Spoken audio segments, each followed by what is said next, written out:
రాజాదిరాజ యోగిరాజ పరబ్రహ్మ శ్రీ సచ్చిదానంద సమర్థ సద్గురు సాయినాథ్ మహారాజ్ కి జై. ఈ వీడియోలో మీరు చూస్తున్నటువంటి ఈ ప్రదేశము భక్త మహల్సాపతి గారి ఇల్లు అండి. ఇది బాబా గారు మొట్టమొదటిసారిగా షిరిడీలో అడుగుపెట్టినప్పుడు బాబా గారిని ఆవో సాయి అని చెప్పేసి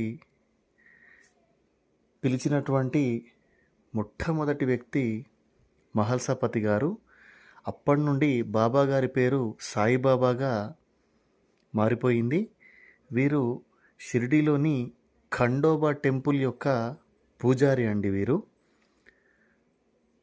ఈ భక్త మహల్సాపతి యొక్క ఇల్లు ఇప్పటికీ షిరిడీలో ఉంది.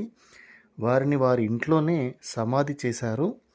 ఇప్పటికీ వారి వంశస్థులు ఈ ఇంట్లో ఉన్నారండి. ఎప్పుడైనా షిరిడీకి వెళ్ళినప్పుడు తప్పకుండా బాబా గారికి చాలా అత్యంత ప్రియమైన భక్తులలో మొట్టమొదటి వారైనటువంటి మహల్సాపతి యొక్క ఇల్లును మీరు తప్పకుండా షిరిడీ వెళ్ళినప్పుడు దర్శించండి. రాజాదిరాజ యోగిరాజ పరబ్రహ్మ శ్రీ సచ్చిదానంద సమర్థ సద్గురు సాయినాథ్ మహారాజ్ కి జై. రాజాదిరాజ యోగిరాజ పరబ్రహ్మ శ్రీ సచ్చిదానంద సమర్థ సద్గురు సాయినాథ్ మహారాజ్ కి జై. ఈ వీడియోలో మీరు చూస్తున్నటువంటి